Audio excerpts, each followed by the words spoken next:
Bom dia a todos.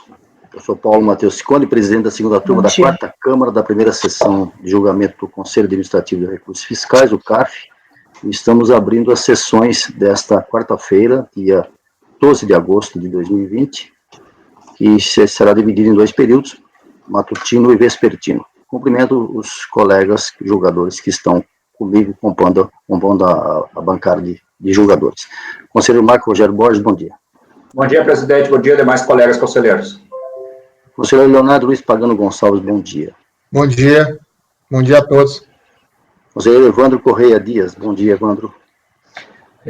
Bom dia, presidente. Bom dia, demais colegas. Conselheira Júnia Roberta Gouveia Sampaio, bom dia, doutora Júnia. Bom dia a todos. Conselheira Carmen Ferreira Saraiva, bom dia, doutora Carmen. Bom dia a todos. Conselheira Paula Santos de Abreu, bom dia, Paula. Bom dia. Conselheiro Luciano Bernatti, bom dia, Luciano. Bom dia, presidente, bom dia, conselheiros, bom dia, equipe técnica. Janaíne, bom dia, que está dando suporte em Brasília, bom dia, muito obrigado pela sua presença e apoio. Vamos iniciar nossas sessões. Eu tenho o pedido de preferência, porque vai haver sustentação oral ao vivo, né, no processo. São dois processos, na verdade, os processos itens 57 e 58 da pauta, o mesmo contribuinte. A recorrente é Profood Comércio e Alimentos Limitada, a relatoria do conselheiro Leonardo Luiz Pagano Gonçalves, e eu vou pedir que a Janaíne disponibilize a entrada do patrono na sala, doutor Humberto, para que possa ouvir o relato do relator. Janaíne, por favor. Ok, presidente, vou convocá-lo. Itens 57 e 58 da pauta, doutor Humberto Piazza. Seu processo será julgado agora. Por favor, verificar a mensagem privada no chat.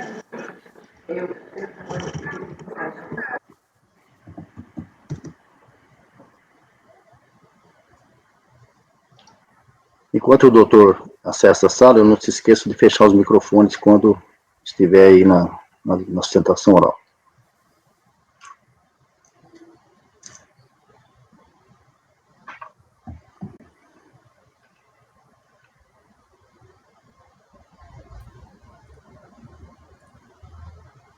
Doutor Humberto, bom dia. Bom dia. Seja bem-vindo. Nós vamos iniciar, então, o julgamento do item que o senhor é patrono, são os itens 57 e 58, Profoods, a relatoria do conselheiro Leonardo Luiz Pagano Gonçalves, que vai fazer o relatório, e depois o senhor tem o tempo regulamentar para a sustentação. Ok, doutor? Muito obrigado. Obrigado. Conselheiro Pagano, o relato é seu, os demais conselheiros com o microfone fechado, por favor.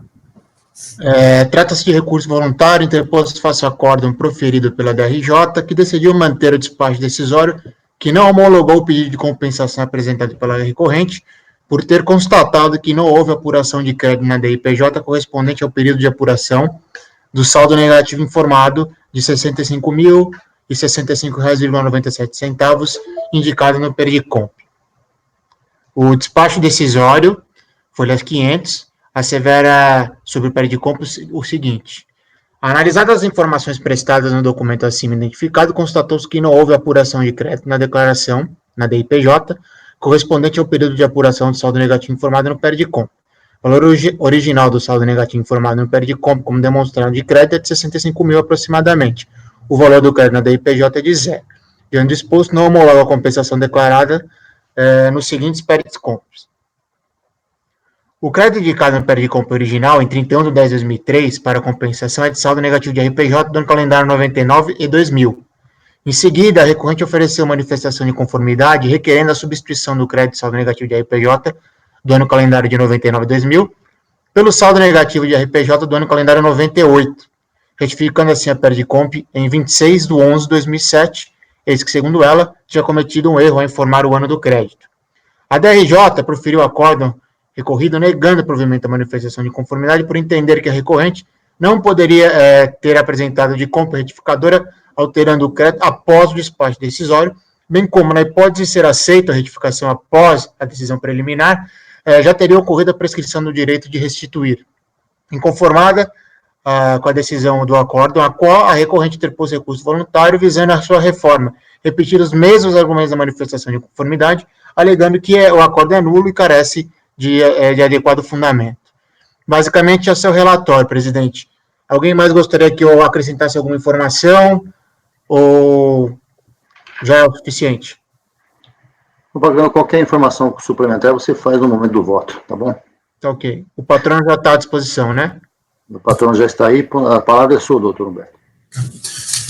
Bom dia a todos. Como foi muito bem relatado pelo ilustre relator, isso aqui é um caso de declaração de compensação do saldo negativo de imposto de renda da pessoa jurídica formado por retenções na fonte sobre rendimentos de aplicações financeiras. Então, a empresa, nos anos calendário 97 e 98, teve retenção na fonte de imposto de renda sobre rendimento de aplicações financeiras e não apurou o resultado fiscal tributável.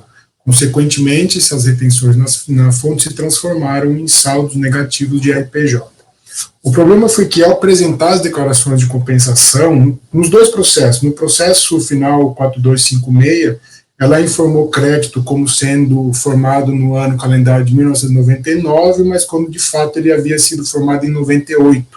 No processo 4257, que é o segundo, ela informou como crédito sendo de 2001, mas na verdade ele foi formado nos anos de 97 e 98. O crédito apontado, ele tem correspondência numérica se avaliado o período de apuração correto. O problema realmente foi o erro de preenchimento da declaração de compensação. O despacho decisório, obviamente, não encontrou crédito nas obrigações acessórias por conta desse erro de apontamento do período de apuração, e na manifestação de conformidade foi requerido que fosse feita a avaliação do crédito tomado como válido o período correto, ou seja, anos de 97 e 98. A manifestação de conformidade foi julgada improcedente, sob o justificativo de que a pretensão da impugnante seria, da manifestante, seria de retificar a declaração de compensação fora do período que poderia, ou seja, depois de promovido o despacho decisório.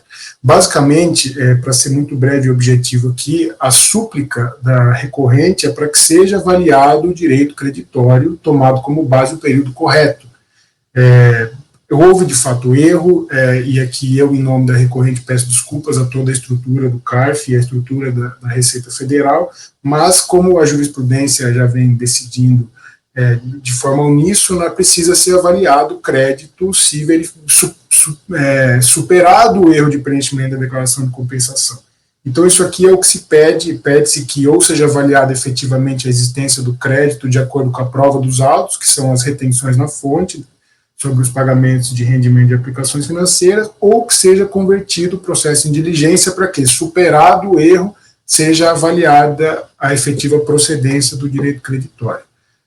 Com isso, pede provimento do recurso voluntário e agradeço pela atenção. Doutor Humberto, só uma informação, a OAB do senhor é São Paulo, né? Isso. Ok, muito obrigado. Pagano o seu voto.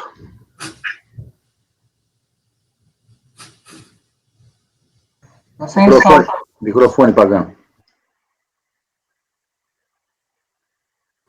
Vocês estão me ouvindo agora? Perfeito. O recurso é tempestivo e possui os requisitos previstos na legislação. Entretanto, como foram feitas alegações de inconstitucionalidade que contrariam a súmula 02, o admito parcialmente.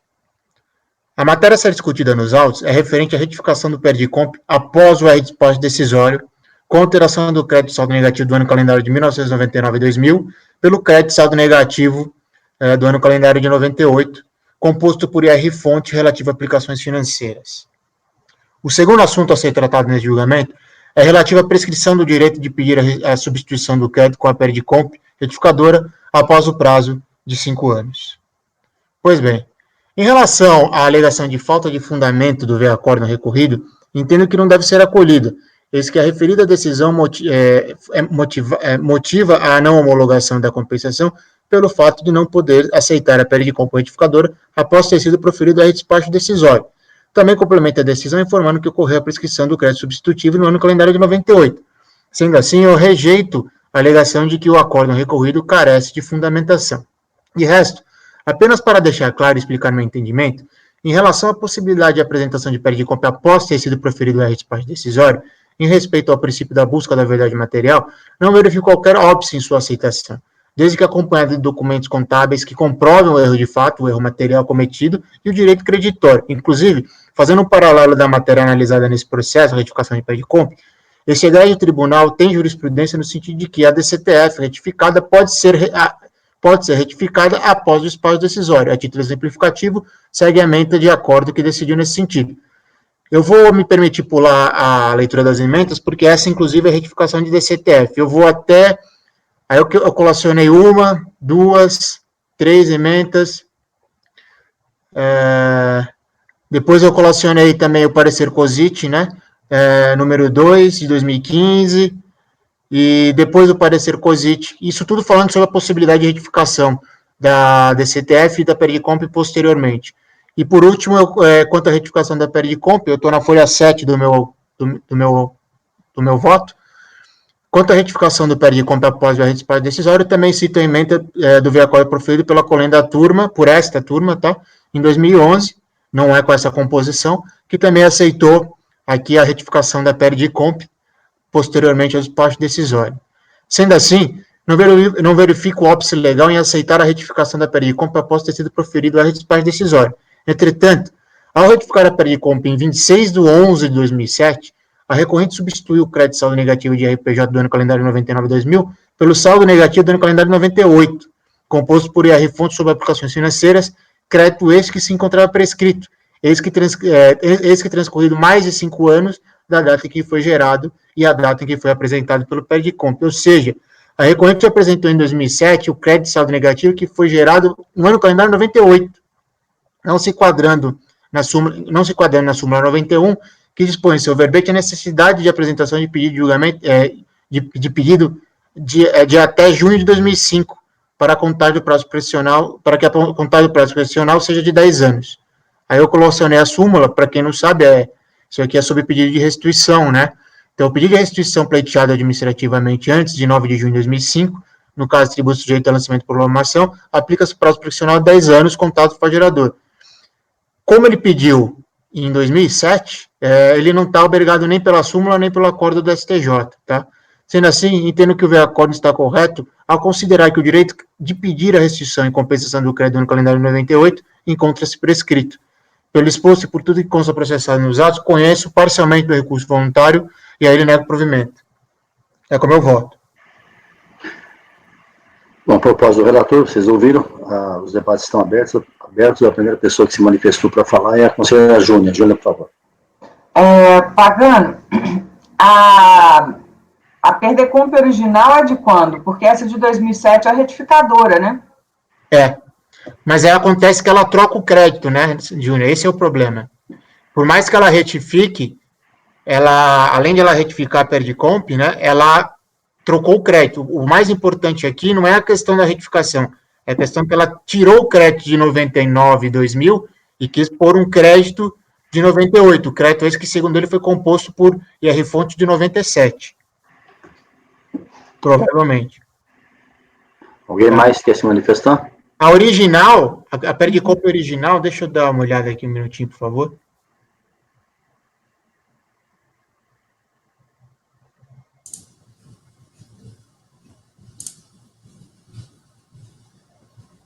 Foi 31 de 10 de 2003, Júnior, a original, tá? Para esclarecer o seu questionamento. Ok, Júnior? Ele está na dúvida? O patrão quer falar só sobre matéria de fato, doutor. Sim, apenas esclarecendo, senhor presidente, que não é que o crédito foi trocado, a questão era única e exclusivamente a respeito do período de apuração. O crédito, inclusive, numericamente, ele bate ipsis literis com o que foi declarado na DECOMP e com o que estava nas demais obrigações acessórias. Então, não é que houve uma substituição do crédito, houve uma correção do período de apuração apontado incorretamente. Obrigado. Obrigado, doutor. Conselheira Paula queria falar. Microfone, Paula. Paula, microfone. Bom, desculpa. Não, era exatamente isso que eu ia perguntar. Se houve realmente substituição do crédito, porque aí a gente não poderia aceitar a retificação da DECOMP quando há troca, né? Porque aí seria novo pedido de restituição de compensação. No caso, aí eu acho que a Júnia tem um ponto, né? De que a DECOMP original, ela foi encaminhada dentro do prazo. Então, se não houve nova DECOMP ou nova retificação, e a gente já, inclusive, em outras questões, a gente já votou, né, que a data para contagem de decadência e prescrição é sempre da primeira DECOMP, eu entendo que aí a gente não tem como falar em decadência. Alguém mais quer se manifestar?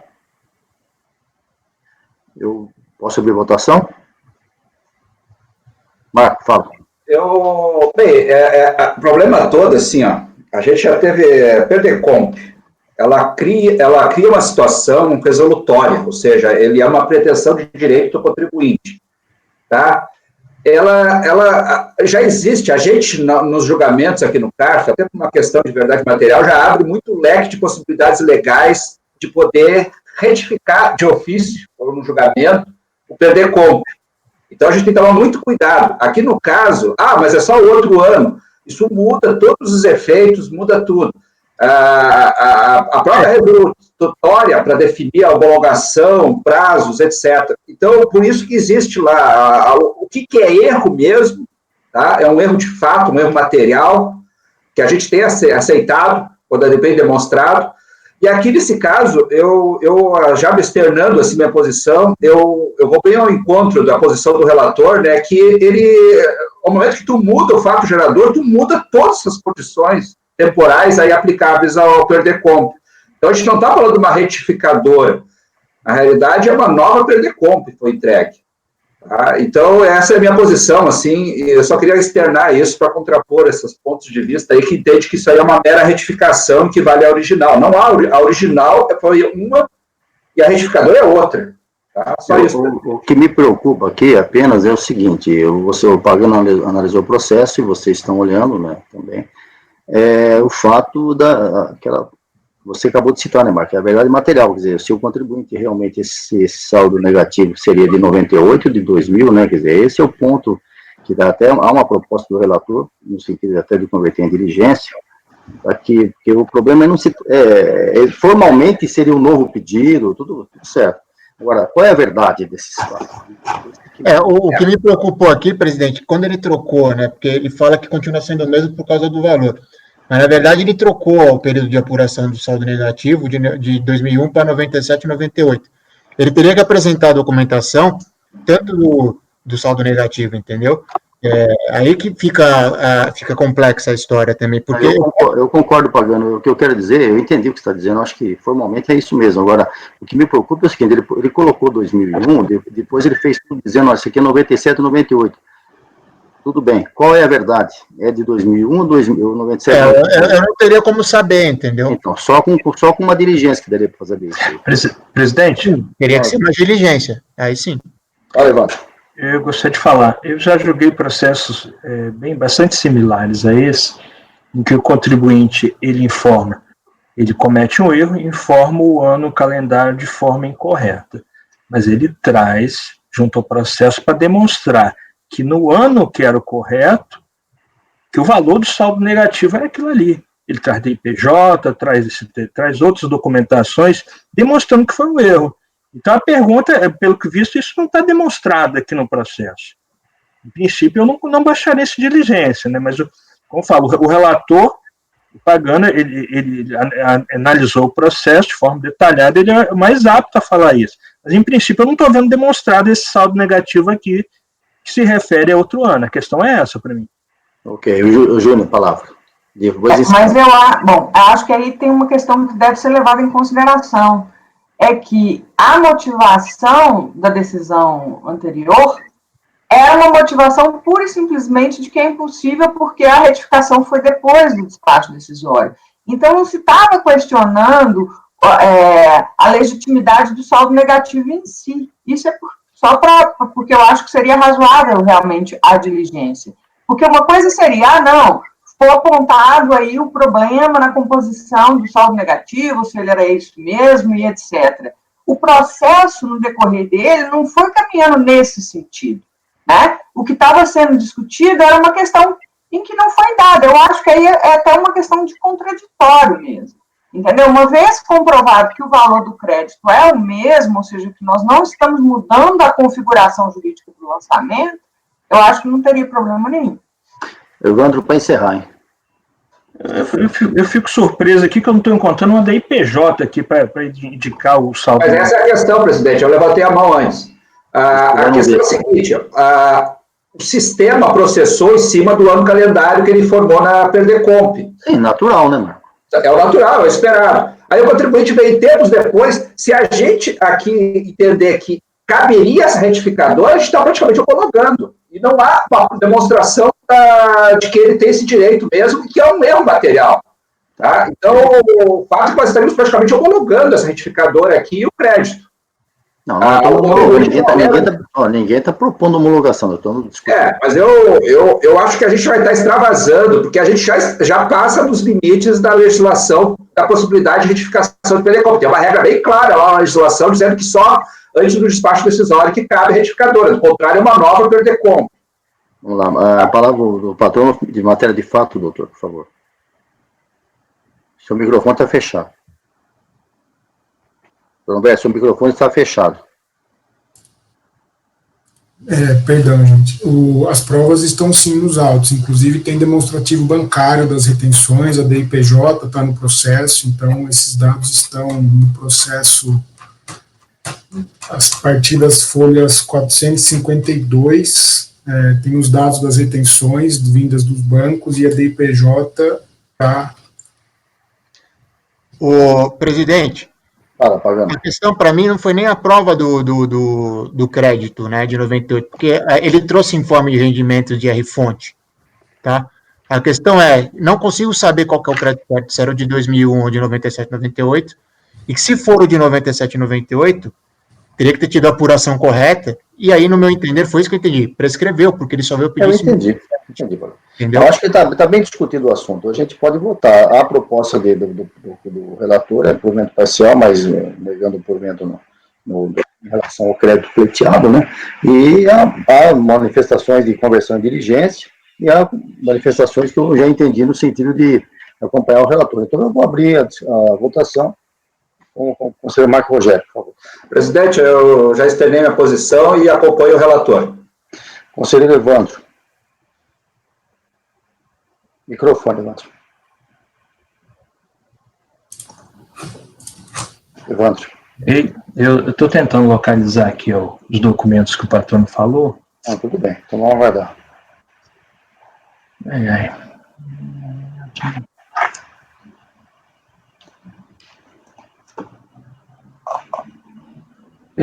Presidente? Sim. Eu vou pedir vista do processo para poder dar uma olhada. Eu acho que é bastante salutar, bastante prudente. Vista concedida ao conselheiro Evandro. Volto ao mês que vem no julgamento. Muito obrigado, doutor, pela sua presença. Obrigado. Bom dia. Bom dia. O processo tem a mesma coisa, presidente. Sim. O relator tem o 57 e 58. São os dois processos, são iguais, né? Eu imagino que são iguais. São iguais. São iguais. Acho que só muda o tributo aí, no caso. Então, Evandro pede vista dos dois, então. Dos dois, claro. Julgamento encerrado. Muito obrigado, doutor. Obrigado a todos. Bom dia. Tchau, tchau. Bom dia.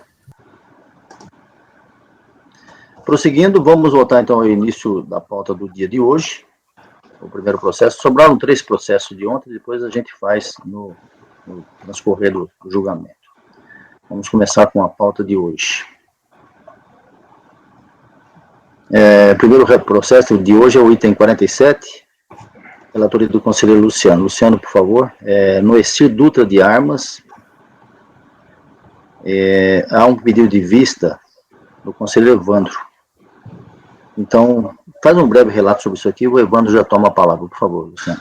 Perfeito, presidente. É um retorno de vista, é o item 47, ele está na pasta já, o voto eu coloquei nesse mês também.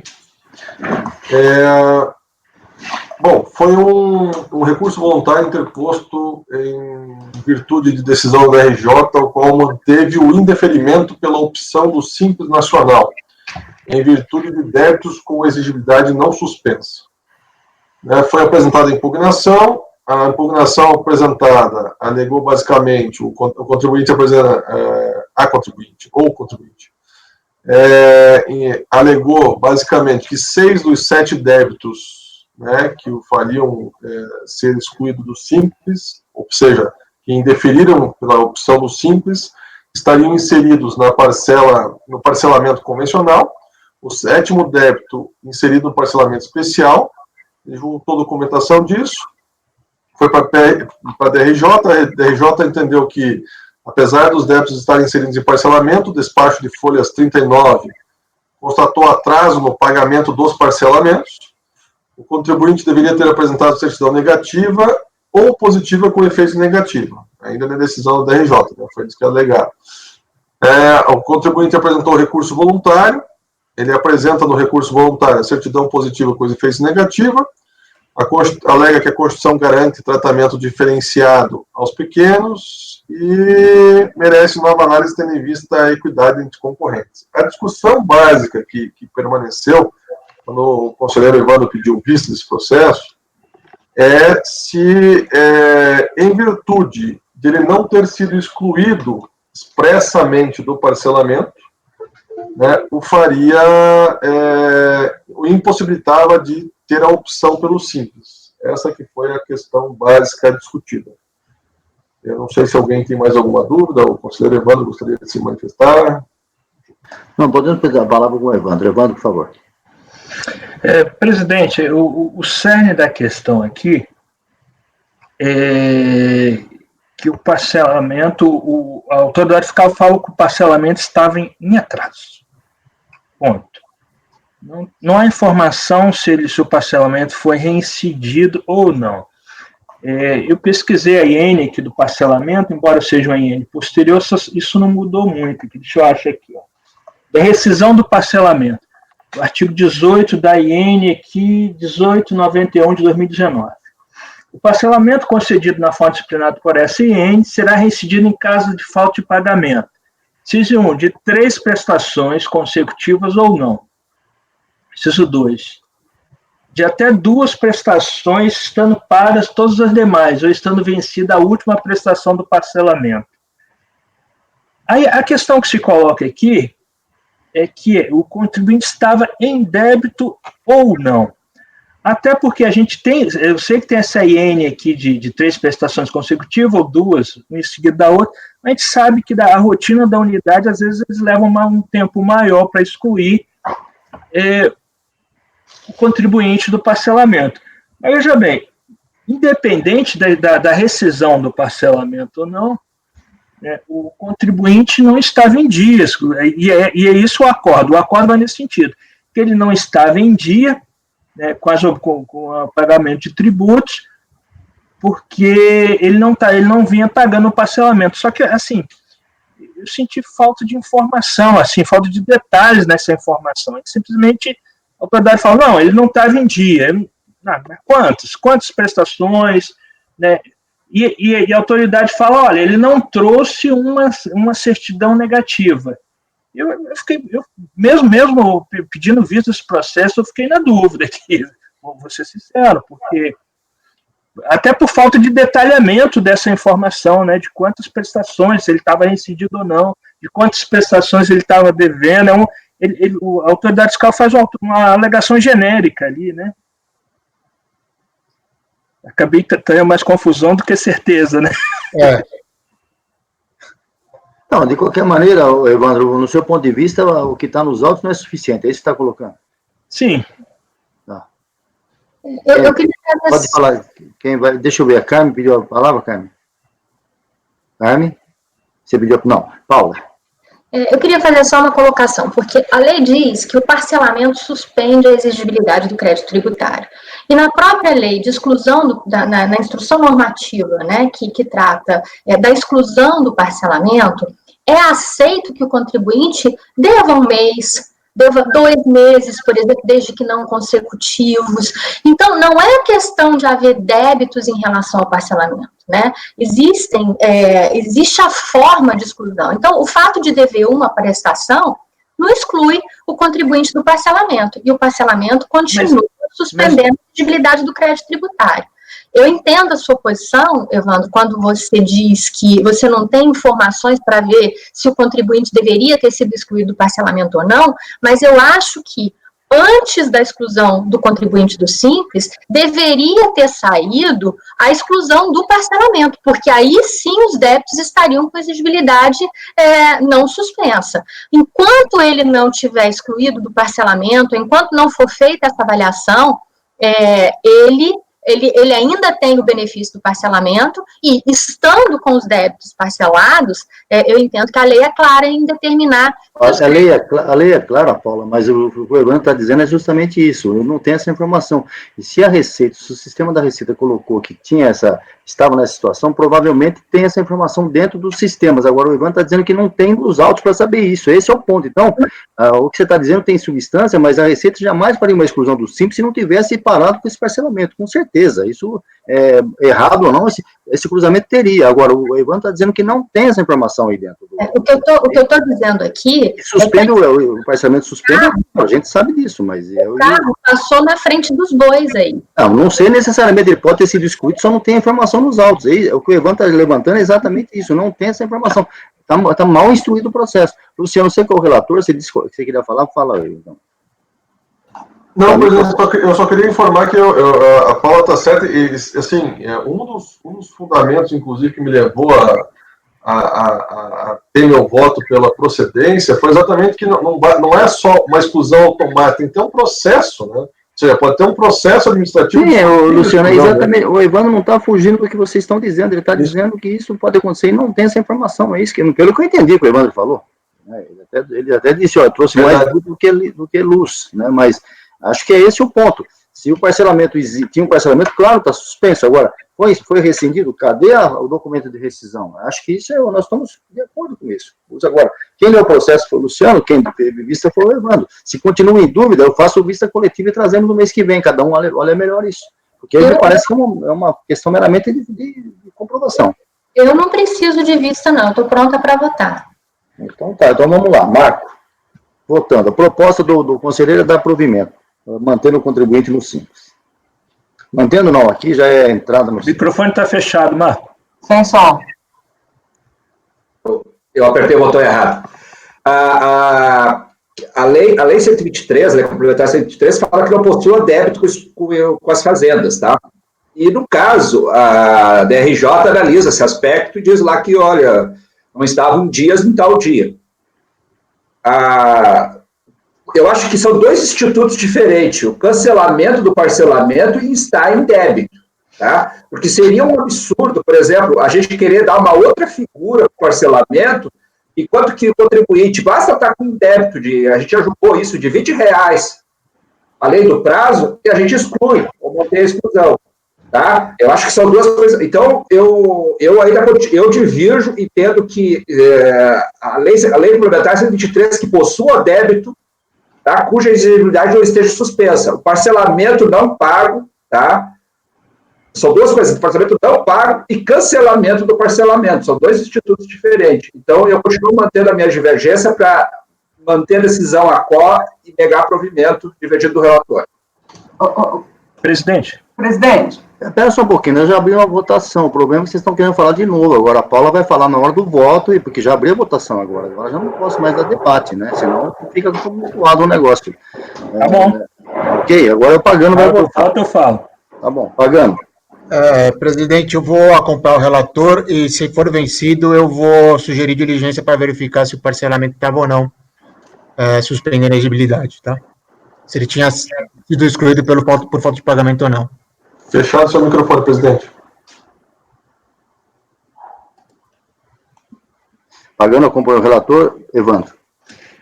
A questão que o Marco colocou, de fato, são duas coisas distintas. Um é o parcelamento e outro é se o contribuinte estava em dia com pagamento de tributo. Mas eles se comunicam.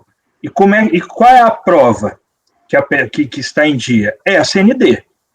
né, é a CND. Então, se o contribuinte trouxesse essa prova, que a CND, né, mesmo que seja positivo com efeito negativo. Hein? Eu não sei se é só a CND que aprova. Gente, para você dizer se a pessoa está em dia ou não, é a CND que se tira. Né? Diz o Marco que não. Né? Mas a questão é a seguinte, então com esse raciocínio, se o parcelamento ele deixou de pagar, ele vai obter a CND? Não sei. Será que ele precisa... Evandro, você mesmo disse, e a gente sabe, esse processo é um pouco mais antigo, não sei de que ano é o processo, mas você mesmo disse que às vezes demora até para ter essa informação na unidade e tal. Então, de repente, essa CND poderia até sair, e não está em dia, ou como poderia não sair e está em dia. Eu acho que só isso... mas eu acho que... a questão é que se ele tivesse trazido essa CND, para mim estava resolvido. Sim, aí sim. Concordo. Você vai votar de que jeito? Vou votar com a divergência. Com a divergência. Olha, tudo bem, eu vou fazer vista coletiva disso aqui, gente. Vista coletiva, isso aqui está confuso, do meu ponto de vista. Bom, tudo bem, vamos com na minha opinião, eu acho que uma diligência seria o melhor, que o mais razoável para também é bastante válida a proposta. É bastante válida a proposta. Luciano, você concordaria em converter isso em inteligência, você que é o relator? Você continua com o seu ponto de vista? Presidente, eu não vejo problema de converter em diligência, não, porque, enfim, até para dar mais segurança na nossa decisão. Eu acho que quanto mais segurança, melhor. Muitas vezes a gente julga, se julgar uma coisa sem ter certeza, eu acho que é prejuízo tanto... Não, da minha parte, eu não tenho nenhuma certeza. Agora, eu não sei se eu posso converter agora. Você pode mudar seu voto, não tem resultado. Paula, diga, Paula, você quer falar antes do seu voto? Não, eu quero só dizer, assim, que quem é que deve fazer a prova de débitos? Se o parcelamento estava válido e se no ato da exclusão a autoridade fiscal não comprovou de que esses débitos estavam com exigibilidade não suspensa, eu acho que não caberia, até o contribuinte poderia ter trazido, mas não é esse o ponto. A Fazenda que deveria ter provado que os débitos estavam com exigibilidade. Onde está escrito isso, Paula? Não, gente, mas... Que a Fazenda deve provar. A Fazenda disse, você está devendo aqui, quem tem que dizer, não estou devendo? Não, gente, mas o parcelamento estava válido. Você vai desculpar, você está passando para a Fazenda um ônus que não é dela. Não, mas se quando é a Fazenda, tem que mostrar o débito que está devendo. Não mostrou, está lá, não está aí no ato do disco de deferimento, não está escrito. O deferimento da opção e está os débitos lá que estão. Está lá os débitos, gente. Dá licença. Ontem vocês discutiram um voto meu dos R$200, todo mundo falou, estava lá os R$200 enfiados no processo. Não, e a gente viu. Precisa ter um pouco de calma nas coisas. O processo está lá, o sistema da Receita é forte, é pesado. Tem erros? Tem. Mas se colocou lá, o contribuinte tem que contrapor isso aí, porque as informações são cruzadas. Não é uma informação aleatória que alguém sentou no computador e digitou esse negócio lá. Não é assim que funciona. Então, Carmen, você queria falar, né? Eu acho que você julga bastante isso aí, deve ter um bom cabedal lá de conhecimento na sua... Por favor. Pode falar, Carmen. Não, é isso mesmo que você falou. Não, eu concordo com você, com o senhor presidente. Porque é um problema sério, e nós vamos chegar num ponto que a Fazenda tem que provar que tem débito. A Fazenda disso, você tem o débito aí, você mostra que não tem. Agora, quando a situação extrapola, eu acho que a gente tem que buscar o melhor caminho. Eu sou o maior defensor disso. Vocês viram meus votos ontem. Eu fui até a decisão do Supremo, no STJ, para dar favorável ao contribuinte. Mas aqui dizer que a Fazenda diz que deve R$2.000, prova que deve, não é prova da Fazenda. A Fazenda está dizendo que você está devendo. Agora mostra que você não deve. Agora, é uma situação de foge, desculpa, não posso pensar assim. Luciano, você quer mudar seu voto? Você quer continuar? Nós vamos continuar. Presidente, eu posso mudar então para vista? Para a gente ter certeza sobre isso? Não, você não pode pedir vista. Você não pode. Quem vai pedir vista sou eu, então. Tá vista não, diligência. Diligência. Não terminamos a votação, você quer mudar seu voto para a resolução? Então, eu acho que eu vou mudar para diligência, presidente. Você vai propor diligência? Sim, para verificar exatamente essa situação. Então, vamos votar novamente. Marco, Rogério. Presidente, em respeito às divergências do colegiado e para melhor instruir o processo em prol da verdade material, eu vou acompanhar o relator na diligência. Então. Pagano? Com o relator. Evandro. Se você não for com o relator agora, eu vou aí. Você que arrumou tudo isso aqui. Com o relator. Ok, Júnior. Com o relator. Carmen. Com o relator. Paula. Eu vou com o relator para dar mais segurança, mas eu poderia dar... Você vai com o relator. Ponto. Vou com o relator. Também com o relator, unanimidade. Eu sei de Paula, tu também tem que ceder. Convertido em diligência, julgamento encerrado, eu acho mais prudente. A gente tem que buscar sempre chegar numa verdade efetiva. Então, acho mais prudente. Continuando, o item 48, relatoria da Júnia. Paulo Donizete Alves. Júlia, com você. Presidente, só uma questão aqui. Então, é para converter em diligência para verificar se o contribuinte havia ou não sido excluído do parcelamento. Isso, aí você faz aí qualquer dúvida, entra em contato com o Evandro, com o Marco, com a Paula, aí monta essa tem que ser uma pergunta bem específica para vir a resposta que você pretende, né, para a gente poder julgar, tá bom? Não basta só converter em diligência, deixar a vontade da DRF lá, que aí eu não sei o que vem. Júnior, seu processo, vamos lá. Júnior, o processo está lá na pasta? Tá. 48. Não tá lá. Paulo Donizete, não? Não, 48 não. Uai, desculpa, gente. O 49 tá? 49 tá. Então vamos fazer o 49, então depois a Júlia disponibiliza para a gente ganhar tempo. Então, o item 49 é Julcom Construções. É isso, Júnior?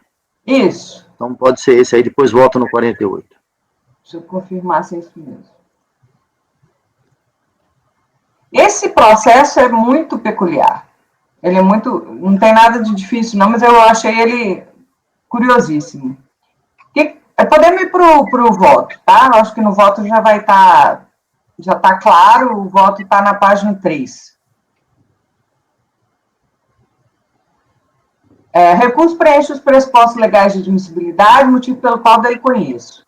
Conforme explicado pelo contribuinte e comprovado por meio das correspondentes da IPJ e dos DARFs, as obrigações acessórias e a contabilidade levou em consideração a sistemática do lucro presumido, demonstrando de maneira inequívoca a intenção do contribuinte de adotar essa sistemática de apuração e recolhimento. A decisão recorrida, no entanto, negou o provimento ao pedido de exclusão retroativa por entender que as normas relativas ao Simples Nacional são posteriores e especiais em relação à norma da Lei 9.430, que trata da opção pelo lucro presumido. Aí, aspas. Infere-se dos dispositivos legais supracitados que, caso as empresas que migrassem automaticamente para o Simples Nacional não tivessem solicitado até o dia 20 de 8 de 2007 a exclusão do mencionado regime tributário por meio de aplicativo disponibilizado no respectivo portal, passariam a se submeter a essa sistemática de pagamento de forma irretratável a partir de 1 de 7 de 2007. Conforme se observa dos autos, a interessada ingressou no Simples Nacional por opção em 18 de 8 de 2007, com efeito retroativo a 1 de 7 de 2007, e não solicitou pelo portal Simples a sua exclusão do regime especial no prazo estabelecido para tanto. Desse modo, entendo que a interessada permanece sujeita ao regime de tributação de que trata a Lei Complementar 123 de 2006. Nem se sustente a tese de que o recolhimento com base no seu lucro presumido autoriza o desenquadramento do Simples Nacional. A exclusão do regime especial unificado de arrecadação de tributos e contribuições devidos pela microempresa e empresas de pequeno porte possui regramento expresso, específico e posterior em relação ao artigo 26 da Lei 9.430. Assim, considerando os critérios cronológico e da especialidade utilizados para resolver o conflito aparente de normas, é forçoso concluir que o artigo 26 da Lei 9.430 não pode prevalecer no caso. Incorreta decisão recorrida. Isso porque tanto a Receita Federal do Brasil quanto este Conselho possuem entendimento pacífico, no sentido de que, desde que o contribuinte demonstre inequivocamente sua opção pelo recolhimento na sistemática do Simples, deve ser admitida sua inclusão retroativa. É o que se verifica pelo parecer COSIT número 60, ato declaratório interpretativo número 16, de 2002, Solução de Consulta Interna número 21, de 2003, da COSIT, e o acórdão 9101002383 da Câmara Superior de Recursos Fiscais. Aí eu transcrevo aí. Aí a decisão da Câmara Superior é a possibilidade de inclusão retroativa, tá? Sendo assim, fazendo-se a leitura a contrário senso dos posicionamentos acima transcritos, que reconhecem que, uma vez comprovada a ocorrência de erro de fato, a autoridade fiscal pode retificar de ofício tanto o termo de opção quanto a ficha cadastral da pessoa jurídica para inclusão no Simples de pessoas inscritas no CNPJ, desde que seja possível identificar a intenção inequívoca de contribuinte aderir ao Simples, entendo ser possível a exclusão de ofício do contribuinte do referido regime, desde que demonstrada de maneira inequívoca a sua intenção de não se submeter ao regime do Simples, bem como a existência de escrituração contábil que suporte a apuração do lucro tributável de acordo com o regime presumido. Tal entendimento já foi reconhecido no acórdão em 803.00.809, que recebeu a seguinte ementa. Aí está aí, sistema integrado, ano calendário, exclusão. É possível a exclusão de ofício do contribuinte do regime simples, desde que demonstrada de maneira inequívoca sua intenção de não se submeter, bem como a existência de escrituração contábil que suporte a apuração do lucro tributável de acordo com o regime presumido. Em face do exposto, dou provimento ao recurso. Provimento ao recurso é a proposta da relatora, Evandro. A primeiro que eu gostaria de pontuar aqui, que aqui é Simples nacional. Né? Isso, não é federal. Aquele parecer ali, ele se aplica ao Simples federal, porque tem todo um histórico, as empresas optaram pelo Simples, não receberam informação se estavam no Simples ou não, aí continuava recolhendo Simples. Ok. Né? Depois quando chega no nacional, é só nacional. Quando chega isso nacional, isso já estava tudo fechado, volto a dizer, eles aprenderam com os erros do Simples Federal, então aquele parecer não se aplica ao Simples Nacional. Primeira pontuação que eu quero colocar aqui. Né? Agora, aqui é o contrário, a pessoa está no Simples, que ele deveria pedir o desenquadramento, pelo que eu entendo da legislação do Simples, para poder ir para outro regime. Ele não fez e apresentou a escrituração e recolhimentos como se presumido fosse. Aí você está superando isso. Para mim, a dificuldade aqui é utilizar aquele parecer lá para isso. Não, eu talvez não tenha ficado claro, e eu posso deixar isso mais claro, eu estou usando o racional, porque a situação, como eu disse, eu acho bastante peculiar. Porque o normal seria a pessoa querer estar no Simples, né? Buscar estar no Simples, porque é a situação que é, via de regra, mais benéfica. E aqui é exatamente o contrário, o contribuinte, eu acho, na verdade, essa situação bem surreal. E aqui é o contrário, o contribuinte está fazendo recolhimento pelo lucro presumido, fez a escrituração dele pelo lucro presumido, ok, não fez uma formalização, né, nesse sentido do desenquadramento, mas, enfim, ok. Pensando aqui, presidente, posso falar? Pode, claro. Pensando aqui, Evandro, a peculiaridade, eu entendo, eu estava até nessa linha do teu ponto de vista, Evandro, só que é o seguinte, aqui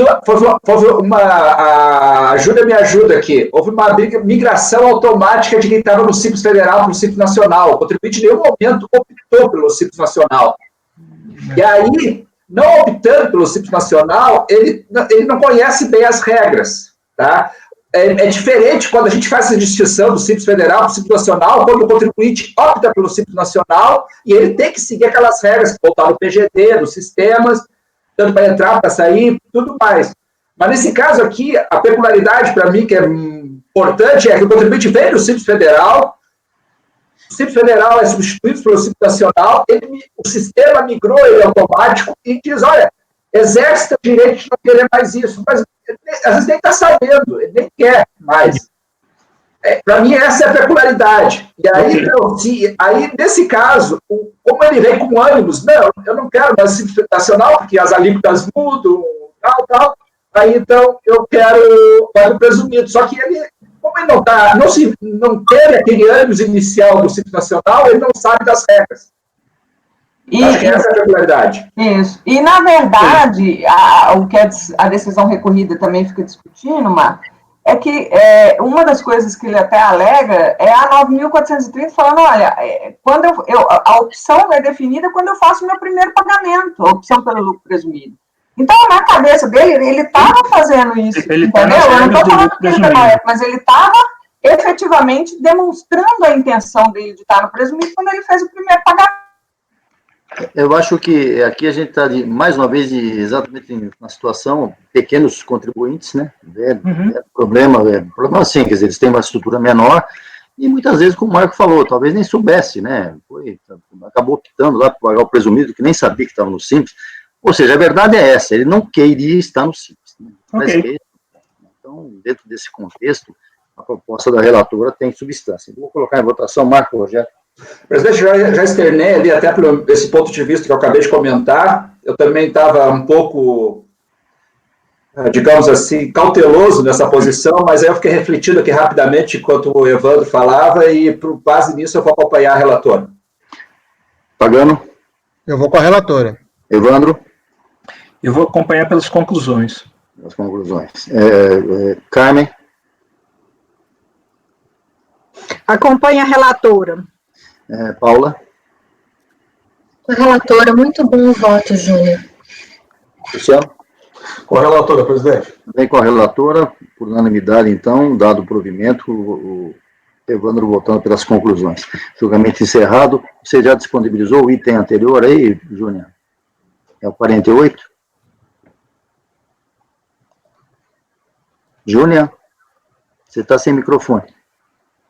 Faz o seguinte, desculpa, eu acabei num colo e às vezes demora um pouco. Não tem problema. Isso aí pode passar para o próximo. Vamos então com a Paula, que ela está com muita vontade de falar no 50 aí, que é a AB do Brasil, Indústria e Comércio de Alimentos, tem vista coletiva, tem vista para o conselheiro Evandro, depois vista para mim, que na verdade o problema todo aqui é matéria de fato, se seria o caso da tempestividade ou intempestividade. Paula, faz um resumo desse processo para a gente, vai. Sim, esse processo, ele já está na base, ele já está aí, ou vocês querem que eu recoloque? Não, está aí na base. Bom, na verdade, eu não conheci do recurso por ele ser intempestivo, e esse foi o grande ponto aqui. A discussão é que a recorrente ela tomou ciência do acórdão por abertura da caixa postal, não é isso? Não é esse o caso? Peraí. Ele abriu... Exato. Ele fez a abertura da caixa postal antes do prazo dado no sistema quando a intimação é feita pela caixa postal. Deixa eu rapidinho aqui. A recorrente tomou ciência do acórdão em sessão de 18 de março de 2014. Minto, em 9 de abril de 2014, conforme termo de abertura de documento. Exato, ela abriu o documento que estava lá na caixa postal. Ocorre que a recorrente somente apresentou recurso voluntário em 23 de maio de 2014, ou seja, mais de 30 dias após a ciência da decisão que julgou a impugnação apresentada pela contribuinte. E aí, por esse motivo, eu entendo que o recurso foi intempestivo. O Evandro e Marco trouxeram um ponto de que no documento de abertura de caixa postal, a contribuinte teria aí uns 15 dias a mais. Só que existe uma norma, uma lei nova, né, que traz bem claramente que na data em que o sujeito passivo efetuar a consulta no endereço eletrônico, ele traz o prazo, aquele é o prazo para início da contagem do prazo para apresentação do recurso voluntário. Então, ficou confuso ou vocês querem que eu explique melhor? Porque eu nem me lembrava mais do Se você que é relator não lembrava, então... Não, mas é isso mesmo. Tá bom, tá bom. Evandro, tá bom, sim. Evandro, você ia falar alguma coisa, porque você que levantou tudo isso aí. Presidente, Sim.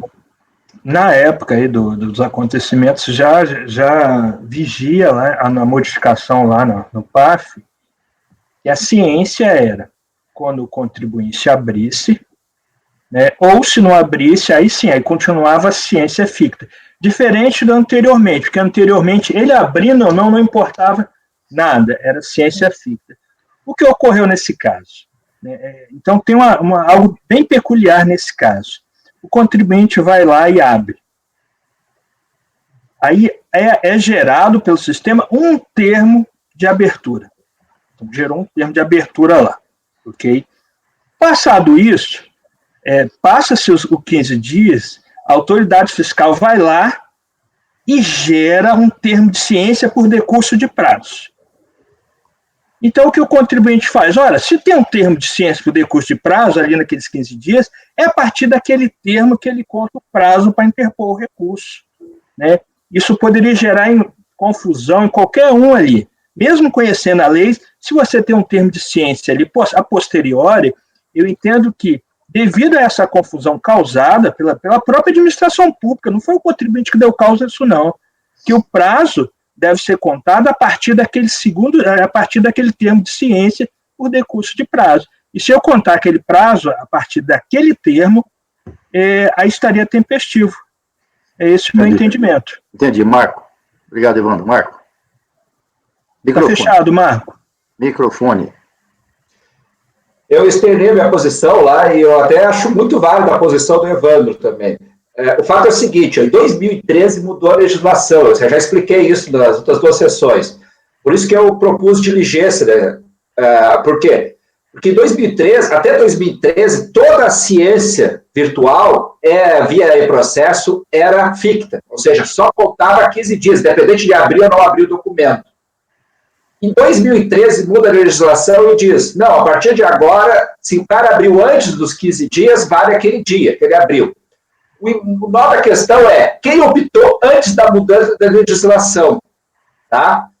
Valeria a regra nova ou valeria a regra velha? Teria que fazer um novo termo de opção. O contribuinte ainda está com a regra velha na cabeça, por isso que ele agiu com apenas ciência ficta. Então, tudo isso aí, por isso que eu entendia que era necessário saber o momento da opção dele, se foi antes da mudança da legislação ou depois. Mas agora, refletindo muito a posição do Evandro, que tem um termo de decurso de prazo, e o mês passado eu também já fiquei refletindo depois disso, eu acho que eu vou mudar minha posição de diligência para dar conhecimento, da mesma posição do Evandro. Deixa eu fazer um posicionamento, complementando o que vocês estão dizendo. De fato, esse problema da ciência ficta, ou por acesso, que começou a partir de 2013, houve essa mudança, porque antes disso, até isso não está escrito em lugar nenhum, mas a gente imagina que seja isso, como o sistema ainda era uma novidade, muita gente não tinha acesso, ficou aquela confusão, até na própria Receita, tinha contribuinte que não tinha, uns tinham feito a opção, outros tinham feito a opção para... Eu já julguei processo que o contribuinte de grande porte, tinha feito opção para receber intimação de algum tipo de intimação da Receita eletronicamente, e por outros assuntos não. Por exemplo, fiscalização, se fosse ação fiscal, não tinha feito. Quer dizer, existia uma possibilidade dúbia e dupla até de fazer intimações, e por isso tem essa dificuldade que o Marco colocou muito bem. A partir daí, não. A partir daí, ou seja, antes disso, olha, que 15 dias, conta daqui, viraria, na verdade, 45 dias, é aí que conta. Depois disso, mudou. Você acessou, está correndo o prazo. Nesse momento aqui, nesse caso que a Paula está relatando, me parece que é exatamente essa zona cinzenta, né, que surge essa dúvida. E nessa dúvida para mim, né, que o Evandro colocou e o Marco colocou também, se tem um termo da autoridade tributária dizendo, olha, aqui hoje, nesse dia aqui, terminou o seu prazo de 30 dias, acho que vale a partir daí. Então, nesse ponto, me parece que seria tempestivo. Mas, de qualquer maneira, eu vou colocar em votação, porque a proposta da relatora é pela intempestividade, está escrito aí que todo mundo votou, mas como nós não proclamamos o resultado ainda, se que alguém quiser mudar o voto, nós podemos mudar. Então, Marco, Rogério, sua proposta inicial era converter em diligência, a proposta da relatora é intempestiva. E você? Presidente, eu, considerando vários aspectos, eu vou mudar minha posição e vou conhecer, em benefício do contribuinte. Conhecer. Pagano? Eu também vou mudar minha posição no sentido de conhecer o recurso. Evandro? Evandro? Microfone, Evandro. Pelo conhecimento do recurso. Júnior? Também pelo conhecimento. Carmen? A Carmen acho que não Pelo vota, conhecimento. Desculpa, a Carmen não vota. não. O Wilson já votou. Já votou. Desculpa, Carmen. Agora é o Paula. Paula é relatora. Luciano? Pelo conhecimento, presidente. Também pelo conhecimento, então, vencida a relatora. Mantém seu voto? Eu vou manter, até porque eu acho que foi um ano depois e tem que ser coerente com os outros votos que eu proferi também. Então, eu prefiro manter nesse caso. Então, você foi vencida no conhecimento, agora tem o mérito. Você trouxe o voto alternativo aí? Sim, tá aí logo abaixo para fins regimentais. Então, vamos em frente. Esse é um caso de retificação de DCTF. E a contribuinte, a gente já votou vários outros casos como esse, a contribuinte trouxe, inclusive parte do livro Razão, trouxe toda a documentação para comprovar o crédito que ele alega ter.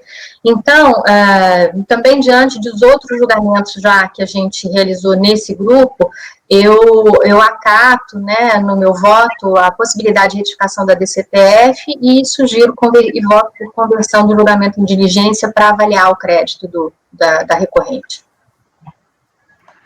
Bom, então, conhecido o recurso, vencidos a relatora e o conselheiro Wilson, acho que tinha votado com ela, depois eu anoto aqui, e no mérito ela está propondo a conversão em diligência. Alguém discorda? Marco?